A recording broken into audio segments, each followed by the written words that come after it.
Welcome to Shadowed Tales Archive. Tonight's story is titled, The Box Left Unburied. Let the shadows speak. Part 1. The Estate. I wasn't looking for anything special when I found the box. Just another Saturday morning, scrolling through estate sales in the back of the Silver Lake Tribune, hoping to snag old furniture I could restore and flip online. That was my side hustle. Sand it, stain it, list it on Etsy.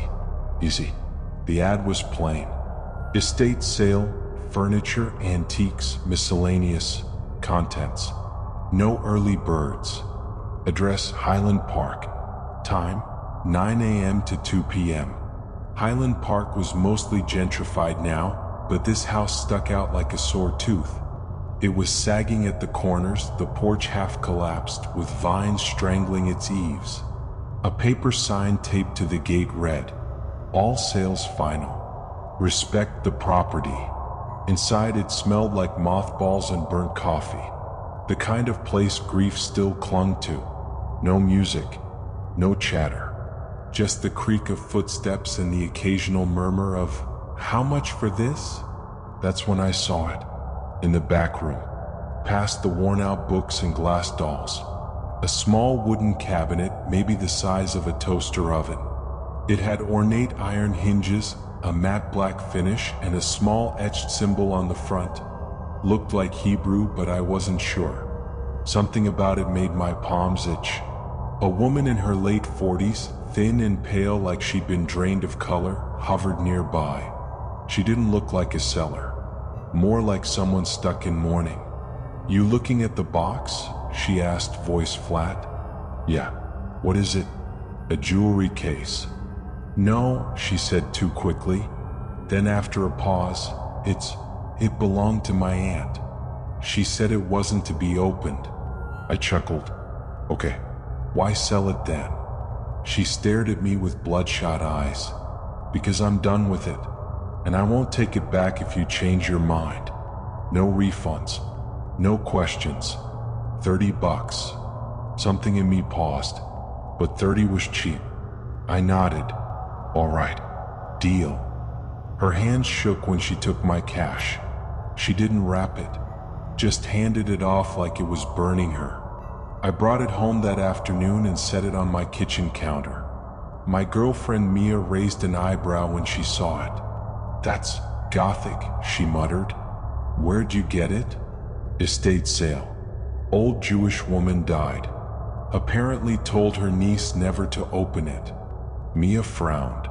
"So what's inside?" "No idea. But I'm planning to clean it up, maybe flip it. Looks vintage."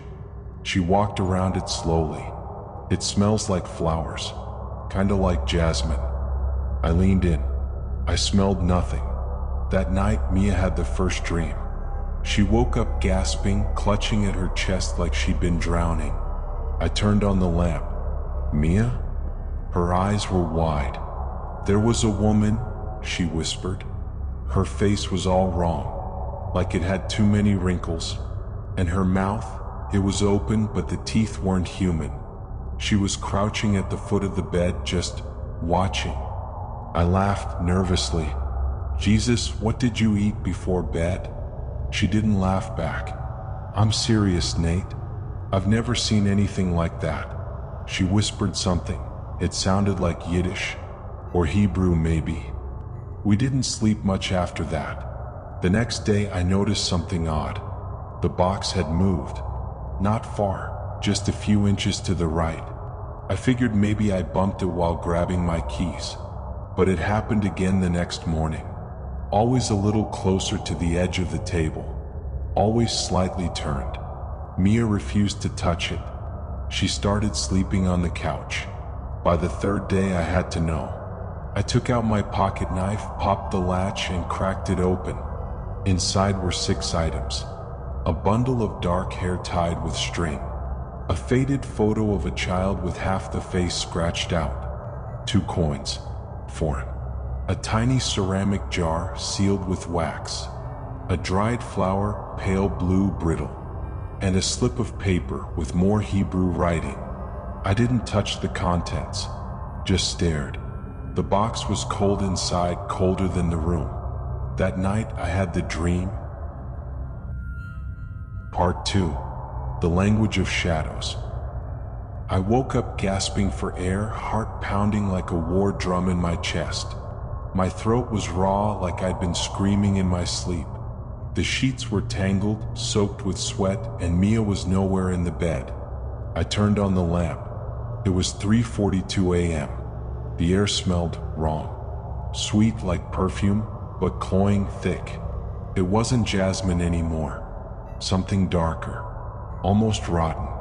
I stumbled into the kitchen and found Mia sitting on the floor by the fridge, knees tucked to her chest, face pale. She looked up at me and whispered, "It was here." I didn't ask what it was. We didn't talk much that morning. She went to work early and I stayed home, staring at the cabinet like it might blink. I should have just burned it right there. But something stopped me. Curiosity maybe, or pride. Later that afternoon, I took the paper from the box and snapped a photo. Then I did what everyone does when they hit a wall. I posted it on Reddit. I found a translated Hebrew subreddit and uploaded the image with a note. Found this in a weird antique box. Can anyone help translate? Thanks. Within an hour, I got a reply from a user named @Ashmada_. They messaged me directly. "Where did you get this? This is not just Hebrew, it's Kabbalistic. Ritual language. Dangerous stuff." I replied with a casual estate sale and asked what it meant. It's not a word-for-word sentence. It's symbolic. Closest interpretation. Bound spirit, sealed in lament, not to be disturbed until rightful breath returns. Then another message. "Please tell me you didn't open the jar." I hadn't yet. Mia didn't come home that night. She texted, said she needed space, was staying at her friend Liv's place. I didn't blame her. I sounded crazy when I tried to explain the dreams, the box, the things I'd been feeling. The thing was, I could feel it watching me. I know that sounds nuts, but that little cabinet radiated something. Not just coldness, but presence. At around midnight, the lights flickered. My phone died even though it was charging. And then, in the quiet, I heard it. A whisper. From the direction of the box. I slept on the couch that night with all the lights on, a kitchen knife under my pillow. The dream came again. This time I was in my childhood home, walking down the hallway. Except the walls were wrong, longer, darker, stretching into black. I heard footsteps behind me, dragging and irregular. I turned. She was there again. The woman. But her face was clearer now, creases carved like rivers, eyes milk white, mouth stitched shut with thread. She opened her jaw anyway, tearing the stitches. Blood dripped onto the hardwood, and in a guttural, bone-dry voice, she whispered, "He took my breath." I woke up bleeding from my nose. That was when I decided to go back to the house. I wasn't sure what I expected. Maybe that the niece would be there. Maybe answers. But when I pulled up to the same weather-beaten house in Highland Park, it was boarded up. Graffiti covered the windows. There was a condemned sign stapled to the porch beam. I knocked anyway. No one came. I circled to the back and found a busted basement window. I didn't hesitate. I slid through like I was breaking into a memory. Inside, the house smelled worse than before. Mildew. Mold. Something sour beneath it all. I went upstairs, flashlight in hand, and found the hallway from my dream. Not just similar, identical. The wallpaper was the same as I remembered. Peeling paisley.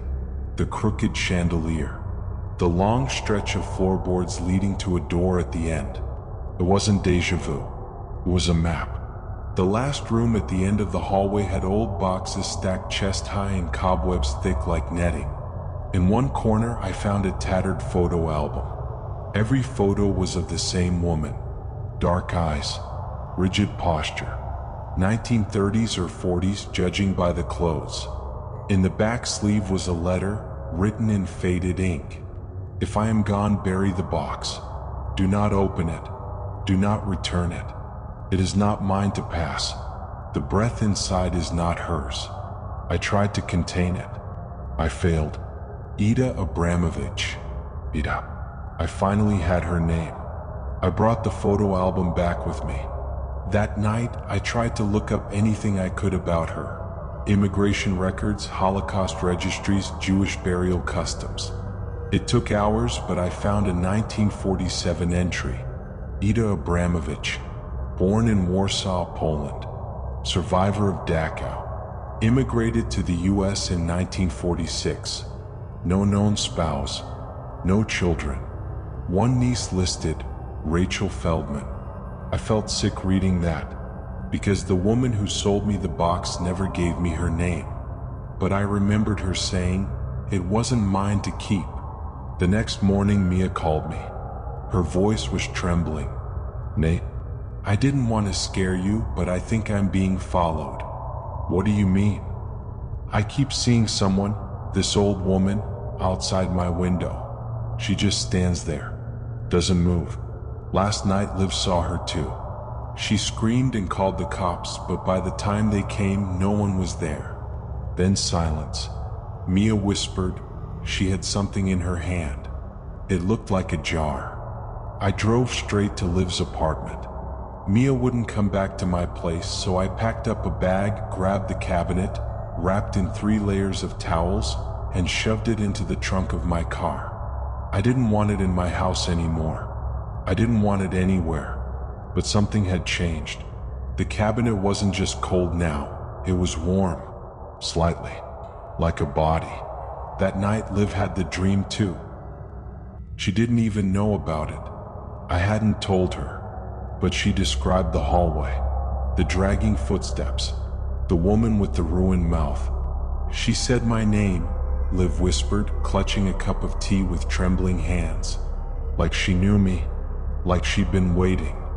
And then came the final blow. Liv's cat, healthy, barely a year old, was found dead that morning. No signs of trauma, but the look on its face, like it had seen something before the end. I can't explain it. I don't know what this thing really is, but I think it's older than Ida, older than the box. Maybe it's not about the object at all. Maybe the box was just a cage, and when I opened it, I broke something ancient, something bound by breath. I still haven't opened the jar, but now, I think it's starting to breathe. Part 3. Breath returned. I spent the night on Liv's couch with the box in my trunk and a baseball bat by my side. I didn't sleep. Every creak of the floor, every car that passed, every gust of wind outside the apartment window, I flinched like it was her. The woman, the breathless thing. By 6 a.m., I gave up on the idea of rest. I brewed coffee that tasted like burnt pennies and sat in the living room with my laptop, searching everything I could about breath rituals, Jewish spirits, and Kabbalistic bindings. That's when I stumbled across something that made my skin crawl. A term, neshama kazufa, a torn soul. In Kabbalistic folklore, a neshama kazufa isn't just a ghost. It's the soul of someone whose death was violent, incomplete, or unacknowledged, trapped between worlds because their last breath wasn't taken naturally. Sometimes when a soul is stolen, it latches onto the world through objects, symbols, or even words. Breath is sacred in Jewish mysticism. It's life itself. To bind a stolen soul, one must seal its breath inside something physical. A jar, a box, a vessel. And if opened, the soul would seek to take breath from others. I closed the laptop and stared out the window. The sky was turning gray. Fog pooled on the pavement. And there, at the edge of the parking lot, just beyond the chain-link fence, she stood, still, watching. No one else saw her. Not even Liv, when she joined me 10 minutes later with sleepy eyes and a hoodie pulled tight. But I did. And I knew she was getting closer. We had to talk to someone who knew more. I remembered the Reddit user who helped translate the note, at @Ashmada_Skirkis. I messaged them again, asked if they could meet. To my surprise, they agreed. There's a synagogue in Boyle Heights. Old one, barely used. Meet me there at 3 p.m. The user signed their message, Rabbi Eli Dror. We arrived early. The synagogue was a squat brick building behind a chain of warehouses, tucked between graffiti-tagged fences and cracked sidewalks. The sign above the doorway was faded, almost unreadable. Inside, the air was thick with incense and age. Candles lined the walls. Wooden pews sat empty beneath stained glass windows clouded with dust. And in the center aisle stood a man in his 60s with deep-set eyes, a salt and pepper beard, and hands that trembled only slightly as he turned to us. "You brought the box?" I nodded. It was wrapped in towels and a duffel bag still in the trunk. He motioned us to sit. Rabbi Dror didn't speak for a long time. He simply looked at us, studied us. Then softly he said, "What you carry is not a Dybbuk box. Not truly." I blinked. "But that's what it." He raised a hand. "That term is modern, popularized by the internet. The truth is more ancient, older than the word Dybbuk. What you have is a neshemet geffen, a breath vessel. It was likely made by someone desperate, someone who had no rabbinical training, no true knowledge of how to seal what must remain sealed." I asked him what that meant, what was inside. His eyes darkened. "There are things born from grief and hate so powerful they claw their way past death. Not demons, not ghosts, something else, something broken." He continued, "During the Holocaust, there were survivors who attempted forbidden rituals to preserve the souls of their loved ones. Not to bring them back, but to keep them from vanishing." He gestured toward the box in my duffel. "Someone likely sealed a torn soul inside this. And when you opened it—" "I didn't open the jar," I interrupted. He nodded slowly. "But the binding was already weak. The breath was already leaking." He leaned forward. "She does not want to harm. She wants to complete her last breath, to fill lungs again, to speak what was never spoken. But her soul is not whole, and in her brokenness she destroys." I asked him how to stop it. He sighed. "You cannot destroy a breath. You must return it." He gave us instructions, complicated ones. We need 3 things. Something that belonged to the breath's original body. A space where no living thing had drawn breath for at least 24 hours. And the words of release, spoken in the breath's name. Problem was, we didn't know her name. Not for sure. "Try the name from the photo album," Rabbi Dror said. "But know this, if it is not hers, the breath may turn violent. She may believe you're mocking her." We left before sundown. Mia drove and I sat in the passenger seat clutching the box. For once it wasn't cold or warm. It was buzzing, like static under my fingers. Halfway home, Mia said something that chilled me. She talked to me last night. I looked at her. "In the dream?" I asked. "No." Out loud. "In the room." "What did she say?" Mia swallowed hard. "She said my lungs fit her just fine." That night we prepared. Liv agreed to help, though she looked like she hadn't slept in days. I told her to stay behind, but she refused. "I was part of this the second I saw her," she said. "And my cat, he didn't just die. She took something." We drove to an abandoned fallout shelter 2 hours outside the city. It was part of a Cold War project that never got finished, just a concrete room beneath the desert with a rusted iron door and no ventilation. Perfect for our ritual. We arrived just after midnight. Inside the shelter, I placed the box on the concrete floor. The jar sat in the center, untouched. We lit candles and drew the symbols as instructed.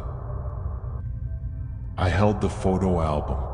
On the first page, Ida Abramovich, Warsaw, 1938. Do you think it's her? Mia whispered. I don't know, but it's the only name we have. We stood in a triangle around the jar. Rabbi George's translated words were printed on a wrinkled sheet in my hand. I cleared my throat. We call the breath from dust, I read, voice shaking. From silence, from pain. Let what was taken be named, and let what was named be returned. I took a breath. I name you, Ida Abramovich. If that is your name, if that was your breath, we return it now. For a moment, nothing. Then the jar began to rattle. The wax seal cracked. A hiss escaped like a sigh held for centuries. The candle flames twisted inward, and in the corner of the shelter she appeared. Not walking, not standing, just there. Her face was more human this time. Tear-streaked, cracked. She opened her mouth, and for the first time, she breathed. A slow, rasping inhale that echoed through the concrete like wind in a tune. Then she spoke, not in English, not in Hebrew, just one word, home, and vanished. The air in the shelter went still. The buzzing stopped. The jar crumbled to dust, and the box split down the middle, clean, like it had never been whole. We didn't speak for a long time. We left the box behind, buried it in the sand just before sunrise. None of us slept the next few days, but the dream stopped. The woman didn't appear again, and slowly the air in our lives cleared. But here's the thing. Last night, I took a walk through my neighborhood just to clear my head, and on someone's front porch, half hidden in the shadows, I saw another box, almost identical, different symbol, and this time, it was already open. Part 4. Echoes of Breath. I didn't tell Mia about the second box right away. I don't know why. Maybe because part of me hoped it was nothing. A coincidence. A decorative chest with a weird symbol. Maybe the neighbor was into antiques or, God forbid, vintage horror memorabilia. But the truth was, when I saw it, something moved inside. Not literally, just in the air around it. Like static, like breath. The next morning, Mia and I were eating breakfast in silence when she said, "You're hiding something." I nearly choked on my coffee. What? You didn't sleep last night. You came back in at 3 a.m. I felt the sheets move.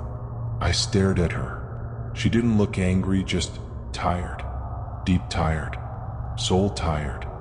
I saw another box, I said, on someone's porch, 2 blocks over.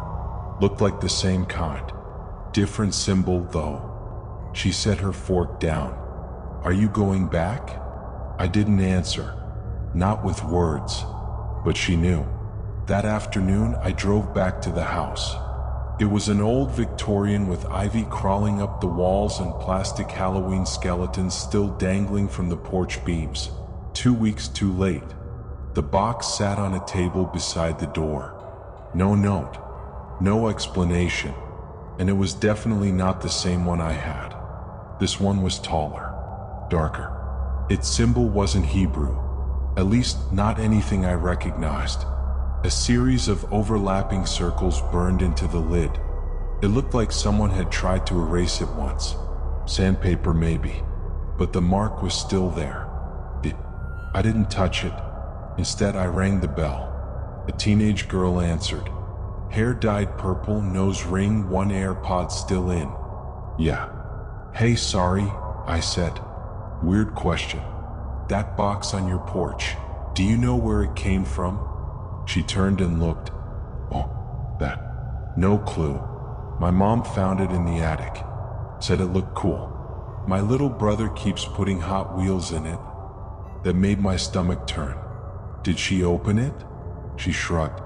Think so. Why? Before I could answer, I heard a sound from inside. A gasp. Soft. What? Followed by a thud. The girl turned back. Teddy? She ran inside. I followed without asking permission. In the living room, a little boy, maybe 6, was standing by the couch, trembling. His eyes were wide, his hands clenched into fists at his sides. He looked straight at me and whispered, "She talks funny. Her mouth is on backwards." Then he fainted. Paramedics came. I stayed to explain what little I could. His vitals were fine. No seizure, no visible trauma.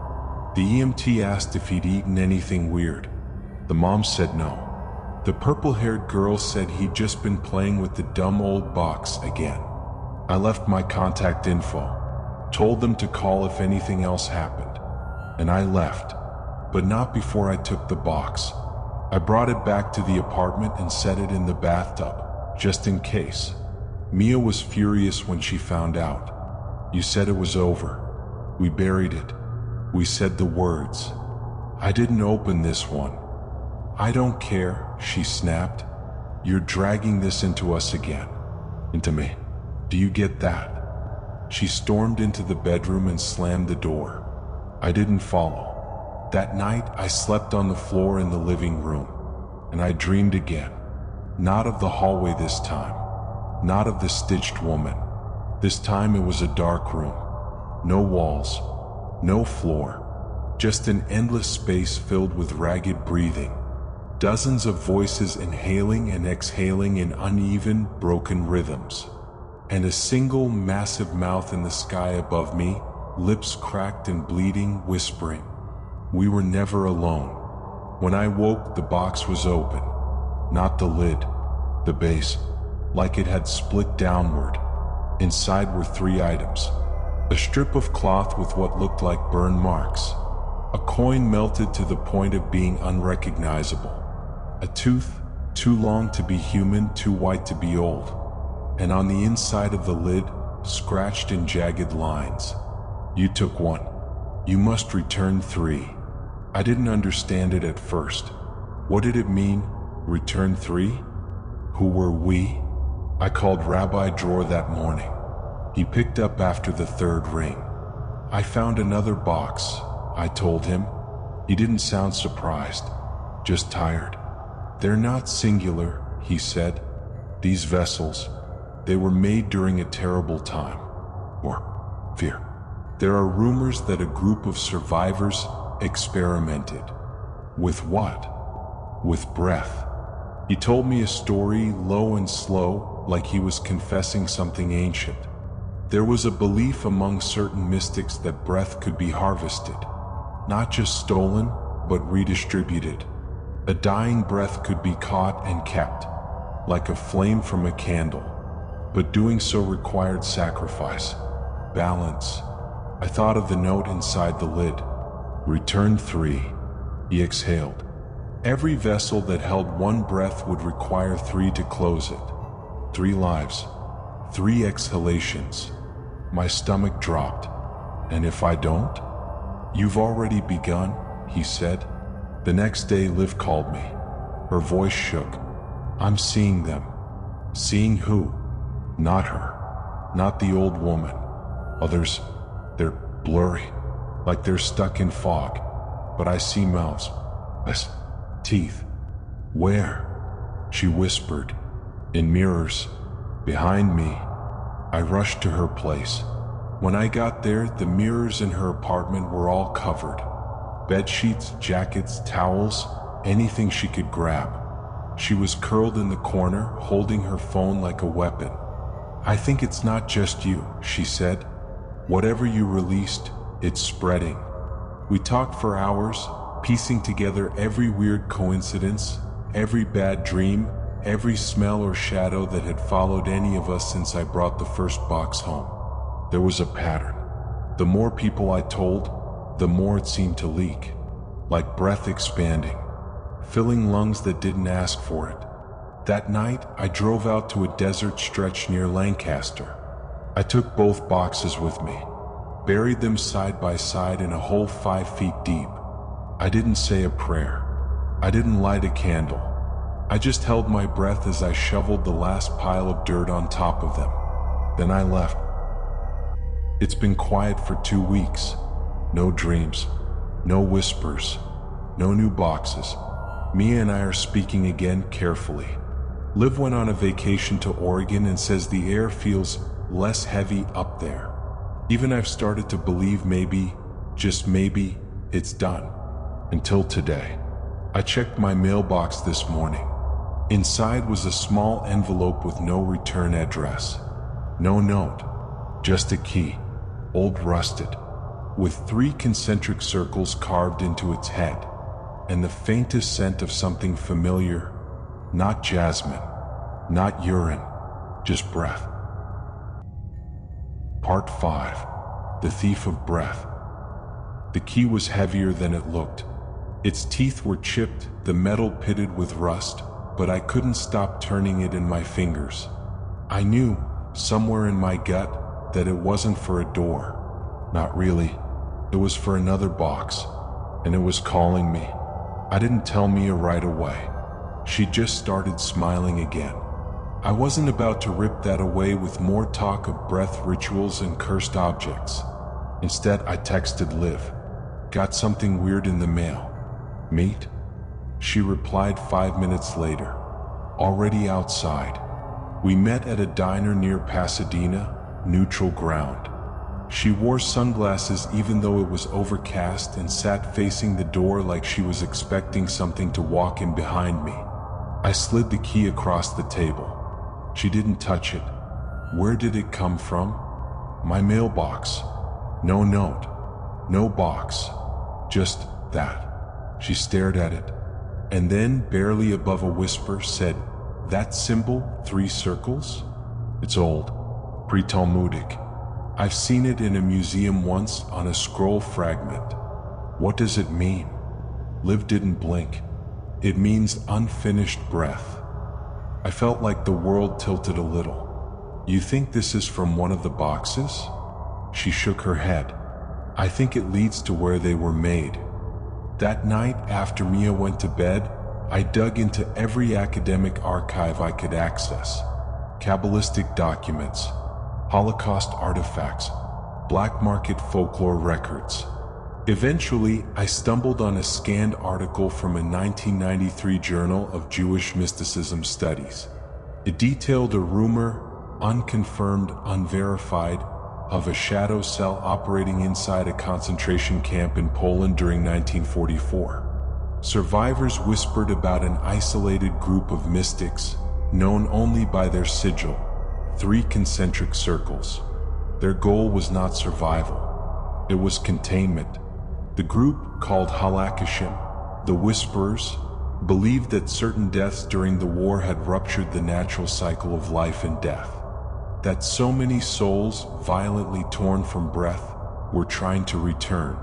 They created vessels, binding rituals, words etched in salt and sealed with bone. The article mentioned only one known survivor connected to the cell. Abramovich. I stared at the name. She wasn't just a woman who bought a haunted box. She was one of them. I showed everything to Liv the next morning. Her hands trembled as she scrolled through the documents. "So what do we do?" she asked. "Go to Poland? Dig up a forgotten cellar under some ruined building?" I shook my head. "We don't need to go to Poland." I pulled up another browser tab. An estate auction listing from 3 years ago in Oregon. Contents from the home of E. Abramovich, deceased. Items include vintage furniture, religious materials, and historical papers. Buyer: Arden Library and Folklore Archive, San Luis Obispo. We hit the road that night. San Luis Obispo was 5 hours north, a sleepy coastal town with Spanish architecture and slow, quiet streets. The Arden Library was tucked beside a university campus, private, non-profit, and closed for the weekend. We broke in anyway. Liv picked the lock. I kept lookout, one hand on the key in my pocket. The library smelled like old paper and cedar. Our flashlights cut through rows of uncatalogued boxes stacked on metal shelves. It didn't take long to find her name. Abramovich Ida, personal papers. The box was full of handwritten pages, brittle photos, and yellowing maps. And at the very bottom, a folded blueprint with Hebrew annotations and a wax seal bearing the same three-circle symbol. It was a floor plan. A basement. Liv traced the outline with her finger. Wait, this address. That's not Poland. She looked at me stunned. This is Portland, Oregon. My pulse quickened. That was where I'd gotten the first box. We drove through the night. The address on the blueprint led us to an abandoned neighborhood on the edge of town, all chain-link fences and cracked sidewalks. Number 3115. The house was long gone. Only a slab of concrete and overgrown weeds remained, but the cellar door was still there, hidden beneath a warped metal panel and a lattice of vines. We pried it open and descended. The air was thick with dust and something older than mildew, memory. The flashlight caught the glint of dozens of sealed containers. Wooden, ceramic, metal, all engraved with different versions of the same sigil. Some were split open, some were still humming. At the far end of the chamber was a pedestal, and resting on it, a third box. This one was wrapped in faded red cloth, bound in rusted chain and etched with a name. Hagozlit Haneshamat, the thief of souls.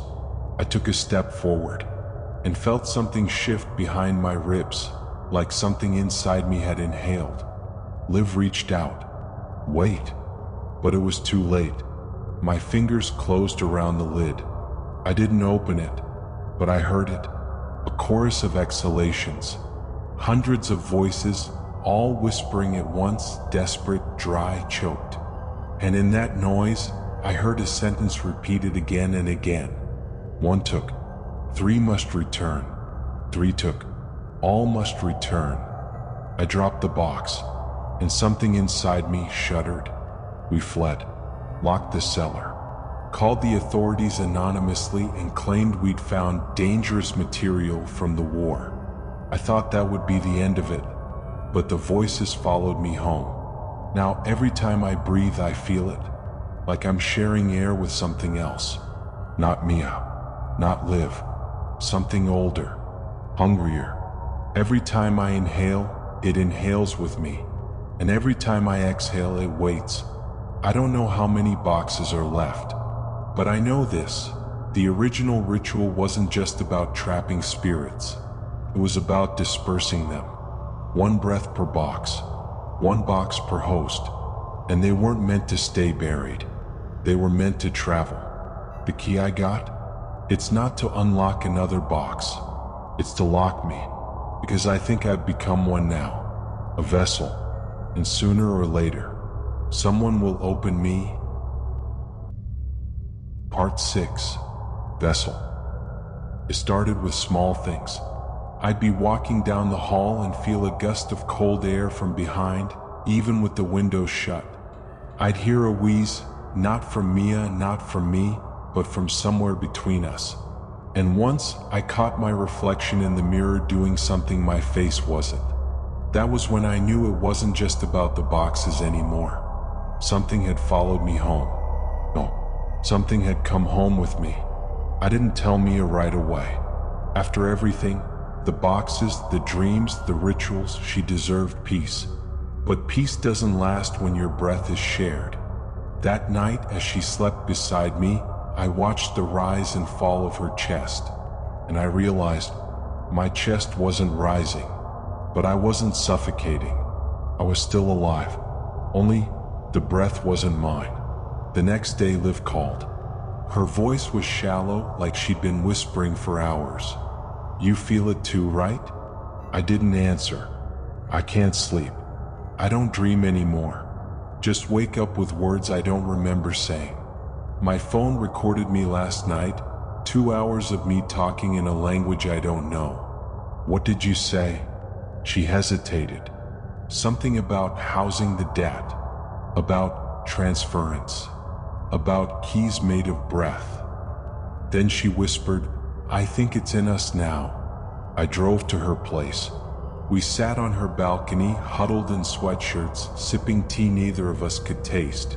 The ocean was in the distance, but even its rhythm felt off. "So what do we do?" Liv asked. "Try another ritual? Call the rabbi." I shook my head. "This isn't about exorcism. It's not possession." She looked at me, eyes haunted. "Then what is it?" I said the only word that made sense. "Inheritance." I pulled out the key from my pocket. It was warmer now, like it had a pulse. "Liv," I said, "we need to find out who else has one of these." Her lips parted. "You think there are more?" I nodded. The boxes were never meant to contain forever. They were meant to pass it on. She stared at the key. Like relays? Like infections? We spent the next 3 days scouring forums, deep web message boards, and archived occult blogs. And we found them. At least 4 other threads, scattered across time zones and usernames, talking about boxes that breathe, haunted cabinets, unseen whispers, and most importantly, keys without locks. One user from Arizona had posted only once. I gave it to my brother.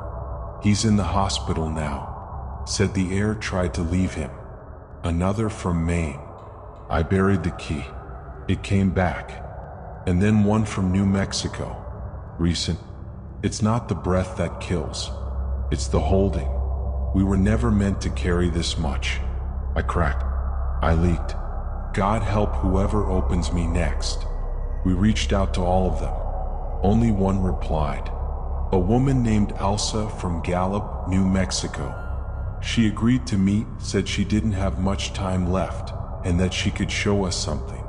So we flew out the next morning. Gallup was a dry, bleached skeleton of a town, all dust and silence and long highways that vanished into heat shimmer.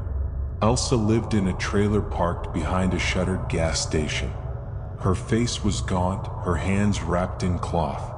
She walked with a limp and coughed like something inside her had claws. "You brought your key?" she asked me. I nodded. She smiled. Her teeth were cracked. "Good. You're further along than I was." We sat on folding chairs outside her trailer as the desert wind kicked up sand and whispers. "I was 13 when my uncle gave me the first box," Elsa said. "He said it was a family heirloom, but it wasn't passed to me. It chose me." She unwrapped her hands. Each finger was bent wrong, like they tried to grasp something that fought back. Her palms had burn marks shaped like concentric rings. I buried it 3 times, burned it twice. Doesn't matter. It's not the object. It's the air, the story, the belief. Then she looked at me. "And now it's you." She handed me a notebook. Every page was filled with frantic writing, maps, symbols, timelines. It documented every breath event she'd experienced. Nightmares, blackouts, involuntary whispers. People she met who started coughing. Those who stopped breathing for seconds too long. "They're vessels too," she said. "They just don't know it yet." Liv asked the question we'd been dreading. "How does it end?" Elsa didn't blink. "It doesn't." That night I dreamed again. Not of Ida, not of the basement, but of a circle of people, all linked by rusted chains and keys carved from bone. They stood in a dark room, whispering the same phrase in languages older than time. "The breath must move. The breath must move." One by one they passed something from hand to hand. A lung, still pulsing, still alive. And when it reached me, it inhaled. I woke up gasping. Mia stood in the doorway trembling. "You were breathing like someone else," she said. "Like something was borrowing your lungs." I couldn't speak, not at first, because I could feel it waking up in me, and this time it wanted to be heard. Later that morning, I opened Elsa's notebook again. One page was bookmarked, a single line. The breath never belonged to the dead. It was stolen from the living. Underneath, a drawing. A tree with lungs instead of leaves. Roots shaped like hands. And at the center, a box with a keyhole that looked like a mouth. I think I understand now. It's not just that we're hosts. We're carriers, like spores, or mist, or prayers. The breath uses us to find more mouths, more ears, more lungs. It isn't just memory. It's movement. It's migration. I told Mia I loved her. Told her to leave. Told her not to come back. Because last night, as I was brushing my teeth, I looked into the mirror and saw her behind me. Not the old woman, not Ida, me, but with my jaw stretched impossibly wide, and inside my mouth, a key. Part 7. The mouth inside. It's getting harder to breathe, not in the lungs, but in the mind. Like I have to fight for each thought. Like there's someone else trying to finish my sentences before I can think them. I stopped sleeping 3 nights ago. Stopped eating 2 days ago. Stopped talking to anyone yesterday. The voice inside me doesn't like company. Mia's gone. She left after finding me standing at the foot of the bed at 3:17 a.m., whispering words I don't know in a voice that wasn't mine. She recorded it. I listened to the clip. It wasn't my accent. It wasn't my rhythm. It sounded like wind rattling through a dying throat. And the words, after translation, meant, house me, name me, breathe me forward. I tried burning the key. It screamed, not audibly but in my head, like metal against bone, like lungs folding inside out. It didn't melt. I tried burying it again. It dug itself out. Literally. I watched the dirt bubble, and an hour later it was on my porch, pristine. That's when I realized I couldn't give it away, because it wasn't an object anymore. It was me. Liv came by this morning. I told her to leave. She refused. Instead, she opened her backpack and pulled out something wrapped in old linen. Another box. This one came in the mail, she said. No name. No return address. Just this. She unwrapped it. It looked like the others. Black and wood. Etched sigil. And on the underside, a mirror. Cracked, but still reflecting. What do you see? She asked me. I didn't answer, because I didn't see myself. I saw someone else's face. Gray skin. Hollow eyes. Lips stitched in a spiral like a snail shell. And when I moved my head, the reflection didn't move. It just stared, smiling. Liv's hands were trembling. I've been coughing blood, she said. Not much, just flecks. But I don't smoke. I don't have asthma. And at night, I taste ashes. I closed my eyes. The breath is turning, I whispered. It's changing hosts. She nodded slowly. Maybe it always was. That night, I tried something drastic. I wrapped the key in salt. Dead sea salt, to be specific. Rabbi Dror had once mentioned it was used in containment rituals. Then I sealed it in a glass jar with no air, completely vacuum-packed, and I buried it 10 miles from my apartment, beneath a storm drain near the freeway. I marked the spot with spray paint. Do not unearth, vessel bound. Then I drove home, washed my hands in scalding water, and waited. Nothing happened for 12 hours. I thought it might be over. I thought I'd finally stopped it, until the power went out at 2:06 a.m. Until my walls began to breathe, in and out, like the building had lungs. Until I looked in the bathroom mirror and saw a dozen versions of myself stacked in layers, each one breathing at a different speed. And the whisper returned, louder than ever. You sealed the key, but the door is you. I broke the mirror with my bare hands. Blood sprayed across the tile, but the breathing didn't stop. It just moved inside. Liv called me at 4:12 a.m. She wasn't speaking, just gasping, over and over. like someone was sucking the air straight from her chest. I got in the car and drove to her apartment, kicked down the door, found her on the floor, face pale, veins dark like ink beneath the skin. She was alive, but barely, and written across the walls in something that looked like charcoal: 3 must return. 3 must return. She woke up in the hospital hours later. Didn't remember writing it. Didn't remember calling me. Just whispered one word: cracking.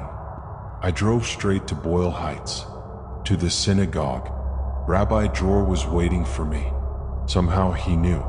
I didn't explain much, just showed him my palms, the tiny breast-shaped burn marks that had appeared overnight. He nodded. "You're not a host anymore," he said. "You're a source." "What does that mean?" He looked me dead in the eye. "It means when you exhale, someone else loses theirs." We sat in silence for a long time. Then I asked him the question that's haunted me since this all began. How do I stop this? He didn't offer a solution. He offered a choice. There's a ritual. Rare. Unfinished. Forbidden. It doesn't seal the breath. It shatters it. Spreads it so thin across time and space, it becomes indistinguishable from the wind. I leaned forward. What do I have to do? He hesitated. Die. While breathing in. I left without saying a word. Drove to the ocean. Stood at the shoreline while the waves clawed at the sand. And for the first time since it began, I tried not to breathe. It's been 3 days since that night. I'm still alive, but barely. The breath inside me is furious, hungry. It claws at my throat when I sleep, screams in my skull when I try to stay silent. And now, I think it's trying to find someone else. Mia showed up this morning. She didn't say anything, just handed me an envelope. Inside was a note. Short, simple. If you love me, you won't open this. But if you do, return it. All of it. And below that, another key, different from mine. Smaller, shaped like a lung. I don't know what's happening. I don't know how many keys exist. I don't know if I'm the last vessel or just one of thousands. But I do know this. The breath isn't just a ghost. It's a network, a lineage, a virus passed mouth to mouth, lung to lung. And someone, somewhere, made the first box, which means there's still a chance to end it. Part 8 Finale, Breathbreaker. The note Mia gave me hasn't left my pocket. I keep unfolding it, rereading it. If you love me, you won't open this. But if you do, return it. All of it. I haven't asked her how she got the key. I'm too scared of the answer, because I know what it means. She's infected now, lives still in the hospital. She hasn't spoken in 2 days. She breathes, but not regularly. Her chest moves in strange rhythms, like something inside her is trying to learn how to be alive again. Doctors are calling it a neurological event. I call it what it is, the breath moving on, and I've run out of time. I called Rabbi Dror one last time, told him I was ready, told him I didn't want to be the next box, didn't want my corpse to become someone else's key. His voice was quieter than I'd ever heard it. There's a temple, older than any I've ever entered, not made by hands, not blessed by God, but it will hold you. Where? He told me. The place was outside Barstow, buried in a canyon behind a row of Joshua trees near a long-dried riverbed.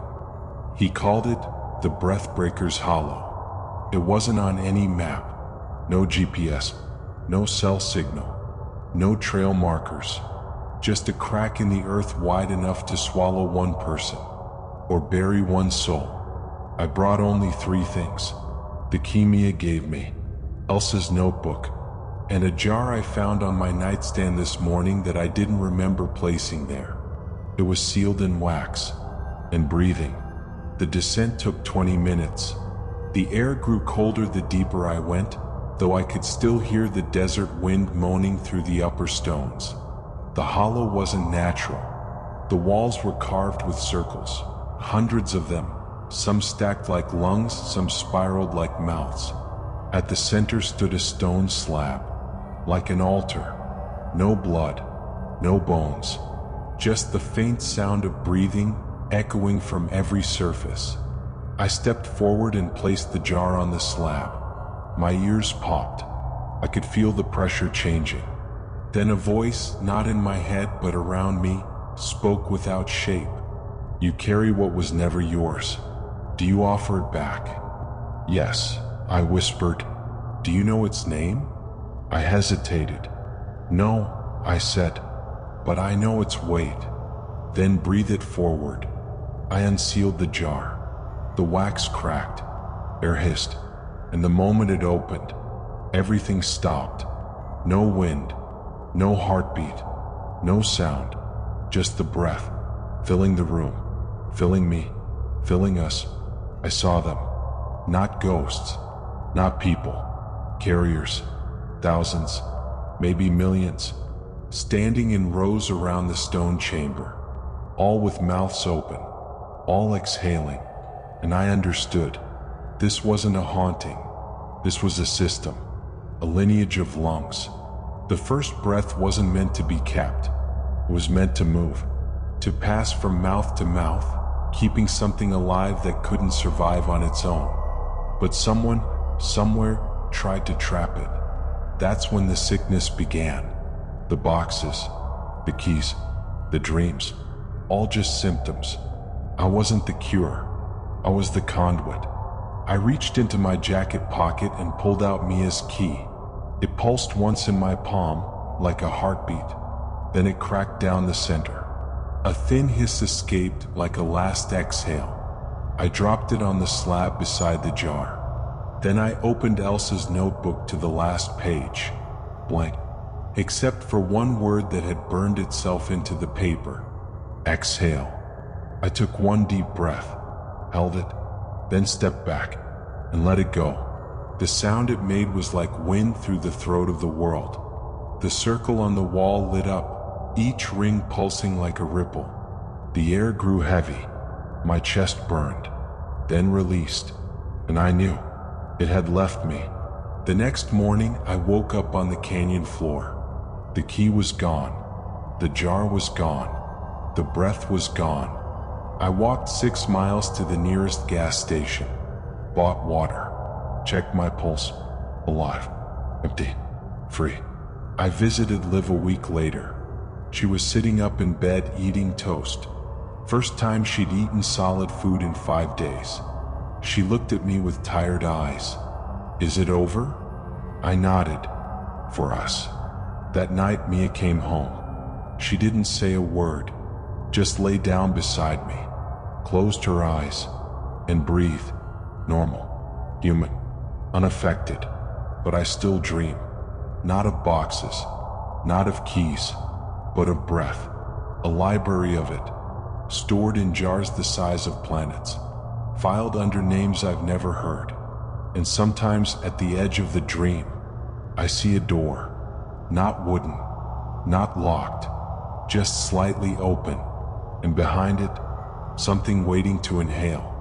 Final note: if you ever find a box with a sigil you can't read, an air you can't explain, don't open it, because it won't just haunt you, it will live in you, and you won't even notice it's taken hold until your breath no longer belongs to you and someone else is borrowing your lungs. And that was tonight's tale from the Shadowed Tales archive. If it left a mark on your mind, if the silence feels heavier now, then the story did what it was meant to do. Don't forget to like, subscribe, and share the darkness. New stories are always on their way. Until then, keep the lights low and the doors locked.